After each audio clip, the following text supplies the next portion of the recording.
I'll just be cliche and say stack sats. Stick with the process, maybe. Like it's easy to be short term focused, and think about the path we weave. But if you were to look at if there's 8 billion people on the planet, if we spread the 21 million bitcoins, the target is like 0.002 bitcoins.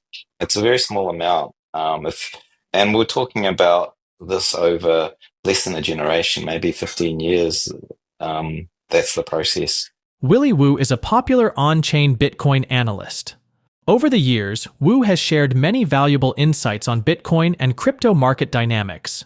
In a recent discussion with Bitcoin YouTuber and journalist Natalie Brunell, Woo shares another valuable insight about investing in Bitcoin, especially for investors who missed getting in when the leading cryptocurrency was much cheaper. It's not unpopular to hear prospective and new investors bemoan how expensive Bitcoin is now, especially now that one Bitcoin is trading above $100,000. However, Woo says this should not discourage new investors, but make them even more eager to own this revolutionary asset that has managed to significantly outperform several traditional assets since its creation. During his discussion with Natalie, Woo gives his opinion on how much Bitcoin investors need and how he envisions even a small amount of Bitcoin skyrocketing wildly in price in the coming years. The on-chain analyst also discusses his views on the current state of the Bitcoin market, noting how far the Bitcoin market has come, from the 2022 FTX contagion to the influx of financial giants like BlackRock and Fidelity into the Bitcoin market. While Woo is concerned about some short-term macro headwinds, he remains extremely bullish on Bitcoin in the long term and envisions the leading cryptocurrency someday hitting $5 million per coin. We will bring you clips from Woo's interview. But before we do, please take a little time to like this video, subscribe to the channel, and turn on post notifications for more videos like this. Everything you do helps with the YouTube algorithm and immensely contributes to the channel's growth. Thank you, and enjoy the video. It was an interesting cycle, the last cycle. We had a lot of uptake on the futures exchanges. Obviously, the CME came in on the tail end of 2017, and over that time, we had a development in the futures market, effectively trading paper bets on Bitcoin. And the last cycle was very dominated by paper, and so if and this is the thing is that when I do my work, which is looking at what's happening with the transactions on the blockchain, where you can kind of get a good read of what's happening with investors with spot, you don't get the full picture of what's happening on the derivative side of things. And whilst there was a lot of buying on the underlying spot Bitcoin, there was a lot of bets coming in on the tail end of the bull market. I think we touched 70,000 for a second time. And then the amount of paper bets on Bitcoins went through the roof. So you don't, in that phase of the market, you don't actually need to sell your Bitcoins, right? If you want to exit, if you're like an investor, a sophisticated investor, you wouldn't sell your Bitcoins. You would just hedge them out and sell shorts on your Bitcoins.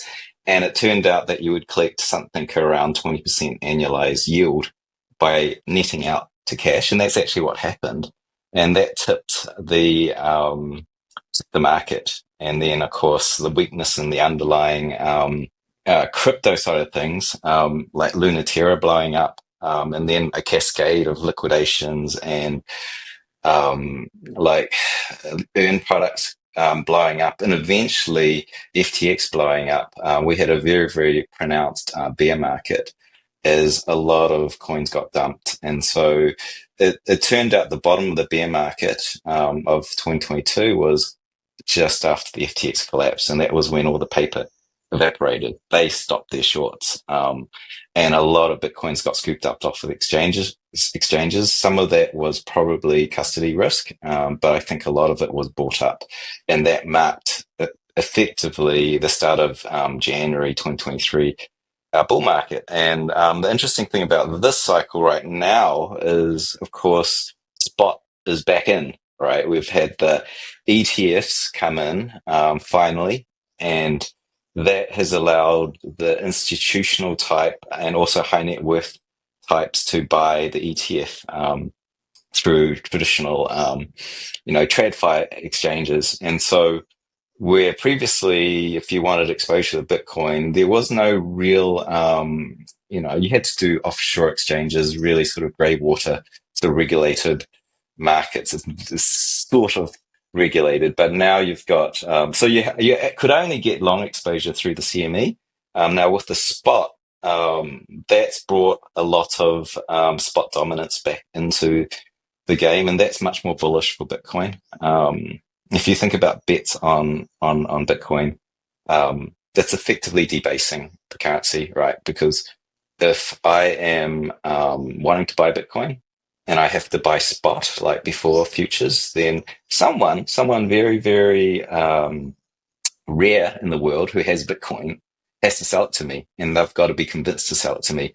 But with the invention of futures, someone can say, "I'll take that bet with you," and they can sell me that exposure. So that's quite a bearish pressure. It's a debasement on the 21 million finite supply. And so with spot dominance, it's much more bullish. And, so far, this cycle has been, I still consider we're in a reaccumulation cycle. People think we're bullish, but actually underlying it in the phase we're in, it's kind of that. If you remember, we chopped around for a long, long time around 10,000 in the last cycle before things went ballistic. We're in that phase of the market, but it's skewed bullish because of the ETF and MicroStrategy. So that's where we are now. And of course, a lot of the regulatory risk around the SEC is evaporated effectively this week with Gensler leaving office. And of course, we've got our first president that's about to be inaugurated effectively today. That is pro Bitcoin and crypto, but Bitcoin, that's important. So yeah, and a lot of talk around the strategic reserve. I look at the economic picture of the United States and I'm like, people are struggling, but the stock market's at an all-time high, and the fundamentals, like, they just aren't there. I don't get it. How long can we keep this train really going? I'm on that boat too, actually. I'm expecting things to crash really hard sooner or later, and it's really hard. It's like kind of like playing chicken with a freight train. If you want to time the top, right now, I model this stuff and quantitatively. Well, the risk is high, meaning that the liquidity, the buyers, the spot buyers there isn't keeping up with effectively the price action that's happening. So the risk is high for a drawdown, and it could turn on us. I think the shape of the economy is not that great. I think it's really hard to tell. Like if we're talking over the next, what does it look like over the next year or two? I think we're due for a pullback. But when, and that is quite hard to time, I think. Right now, there seems to be a lot of buying of risk assets. I'm not sure, I really don't know. Like I think that Bitcoin now is traded like any other macro asset, $2 trillion, it's big enough. It's not like it in its own little bubble in its own cycle now, and we are orbiting macro. So if that turns, Bitcoin will turn as well. And of course, when macro goes up or down, Bitcoin's, very accelerated. It's like that on steroids. So, but long term over the next 4-8 years, of course, it's going to continue to outperform every single asset class on the planet. Willy Woos' long-term prediction for Bitcoin is that one Satoshi, the smallest unit of the Bitcoin cryptocurrency, representing 100 millionths of one Bitcoin, will someday be worth 5 cents. At the moment, one Satoshi is $0.001049. Woo's pinned tweet on social media platform X shows this prediction. The tweet reads, Bitcoin's long-term price target is 5 cents per sat in today's value. Stack sats. Don't even look at the price or the path it weaves to get there. It'll only distract you. Stay humble. When it gets there, don't sell. Follow the strategy of the wealthy. Use it as collateral to borrow fiat. Spend that fiat, which gets cheaper every day. Hold on to your assets forever and pass it to your kids with the same message. Wu reiterates this prediction during his interview with Natalie, explaining that the path to $5 million BTC is more certain than many people imagine. Let's get back to the interview. Honestly, we're looking at this long range view, and like my favorite topic to talk about now is the long range view across 6,000 years of gold and silver as money, and where does it go, say, 6,000 years to the future? And we're transitioning from using atoms, some atoms with nice properties, gold, silver, that's hard to get more of, into a money backed or constructed from energy. And the fiat thing doesn't count because it's a 50-year liquidity crisis, and we're overing this this short time, right? It's not even a human lifetime when we're talking about 6,000 years. So if you go into the future, you cannot, create a scarce commodity, right? Right now, I think we caught the SpaceX rocket booster for the second time. That thing will allow us to mine the solar system. There's no scarcity in gold or silver, absolutely not. And if you're looking 6,000 years in the future, even 50 years in the future, so the only way to secure a scarcity is with energy, because energy is always going to be scarce. Your economy, as it grows more, it's going to eat more energy to produce the stuff we want. And so you've got to share it with the economy. And that means also that energy is scarce for securing the Bitcoin ledger. So that will work. I'm not saying, the people say energy will be abundant. But we'll use also abundance of the energy as well, and it'll all be consumed. So it'll be in check. So like what I'm saying is fiat money is going to die because we know that from every civilization never survived. I'm saying that we need to get onto a commodity money, and gold and silver is not a possibility given the technology landscape. So therefore, the only way we can secure money is with energy. And we've got Bitcoin, and it's got there's no second best. It's got 15 plus 16 years of head start of adoption. There's not even a single competitor. Like, what's the next one? It's not Ethereum. That's proof of stake. And it's not geopolitically decentralized. It's not secured by energy.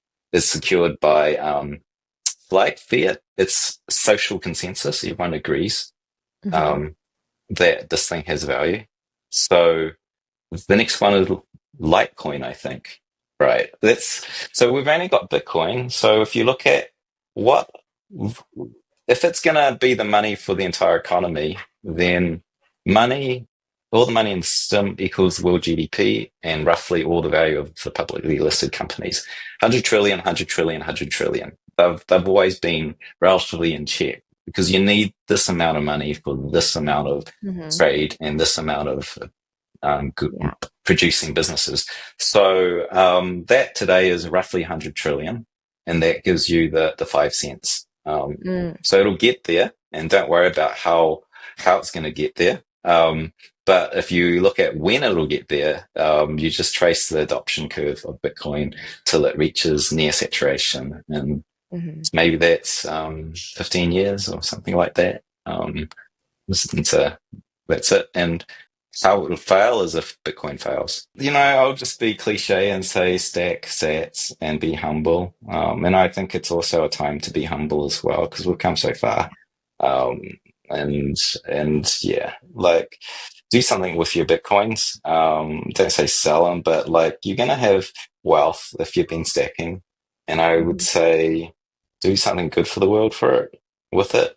We're in kind of, as we talked about earlier, times where, it's a lot of people are struggling. And I think it's time to really build a future. That's what's missing. is that such short-sightedness. People aren't having kids. People aren't thinking about Yeah. the future generations. And I think do something good with your wealth as you're stacking sats. Stick with the process, maybe. Like it's easy to be short-term focused and think about the path we weave. But if you were to look at if there's 8 billion people on the planet, if we spread that the 21 million bitcoins, the target is like 0.002 bitcoins.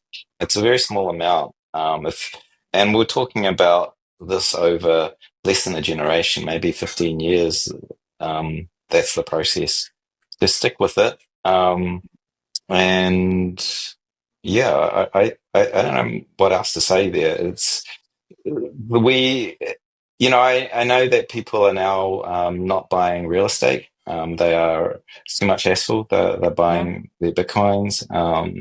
Like that also means that the bitcoins are going to outpower the growth of your rent if you don't own your own house. Um, it's actually a tool that you can use every day. And Right. in my industry, the products are being built for you. Mm. There will be a time when it's already happening, where you don't need to sell your bitcoins. You just crunch it as collateral. You can borrow fiat and spend that. Don't use leverage, too much leverage.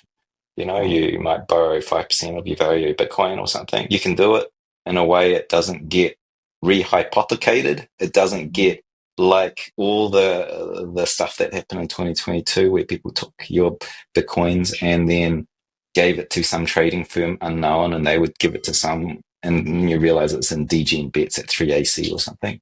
That's gone. We've got, on-chain multi-sig, where you know that those coins aren't moving and you've got a signature. So these types of products are being built. Um, the average person now will wait a cycle or two. You'll be able to play the playbook of what the wealthy do, which is never sell your assets. Use it, borrow more fiat, which is going to zero. Live your life. Please share your thoughts on Willy Woos' $5 million prediction for Bitcoin in the comments section below. In other news, true to several of his campaign promises, U.S. President Donald Trump has made sweeping changes since assuming office on Monday. In a Tuesday announcement that many have described as highly controversial, President Trump officially pardoned Ross Ulbricht, the creator of the online black marketplace, Silk Road, which facilitated the anonymous sale of illegal drugs and illicit goods using Bitcoin as a payment method. Ross was arrested in 2013 and sentenced to double life sentences plus 40 years in May 2015. President Trump's announcement of an unconditional pardon for Ross, which he shared on Truth Social, reads, "I just called the mother of Ross, William Ulbricht, to let her know that in honor of her and the libertarian movement, which supported me so strongly, it was my pleasure to have just signed a full and unconditional pardon of her son, Ross." The scum that worked to convict him were some of the same lunatics who were involved in the modern-day weaponization of government against me. He was given 2 life sentences, plus 40 years. Ridiculous. Several prominent Bitcoiners, including former Binance CEO CZ, have applauded the decision. Cardano founder Charles Hoskinson also put out a tweet, which reads, "Welcome home, Ross. We, as an industry, have your back. Whatever you need, we are here on your journey back to freedom."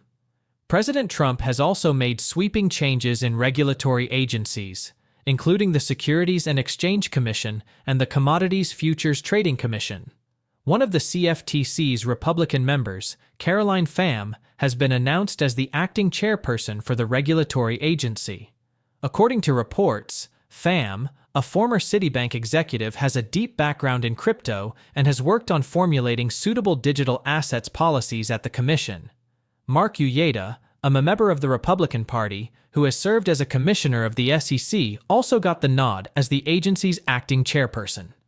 Uyeda's pro-crypto leanings have been applauded for being so refreshingly different from former chair Gary Gensler's anti-crypto stance. Trump wants to make America the world's crypto capital. How will the next SEC chair make it happen? Well, good morning, Stuart. One of the things that President Trump is absolutely right is the current administration's war on crypto needs to stop. There are a number of things that we can do with respect to crypto to help make America one of the global leaders in crypto. First off, from a regulatory perspective, we can provide the appropriate clarity. Some crypto is not even a security at all, but we need to make clear whether or not you fall within SEC jurisdiction or not. If you do, we need, again, a set of rules so those players in this space know what to do. After assuming office, Uyeda announced the formation of a crypto task force, which will focus on developing comprehensive guidelines to address the challenges faced by the rapidly evolving digital asset sector. Commissioner Hester Peirce, known for her pro-crypto stance and support of innovation, will lead the initiative, supported by senior advisors Richard Gabbert and Taylor Asher. The task force will address key areas, including establishing clear registration pathways for crypto businesses, improving disclosure standards, streamlining enforcement efforts, and fostering collaboration with Congress, other federal agencies, and international regulators. Commissioner Peirce emphasized the importance of stakeholder engagement, noting that the success of the initiative depends on input from investors, industry participants, academics, and other interested parties. Peirce underscored the SEC's broader objectives, stating that the task force aims to protect investors, support market integrity, facilitate capital formation, and promote innovation. With President Trump ticking off one campaign promise after the other, do you think the creation of U.S. Strategic Bitcoin Reserve is next? How do you think such an announcement will impact Bitcoin and crypto asset prices? Please share your thoughts, comments, and observations in the comments section below. Also, ensure you like this video, subscribe to the channel, and turn on post notifications for more videos like this. Thanks for watching.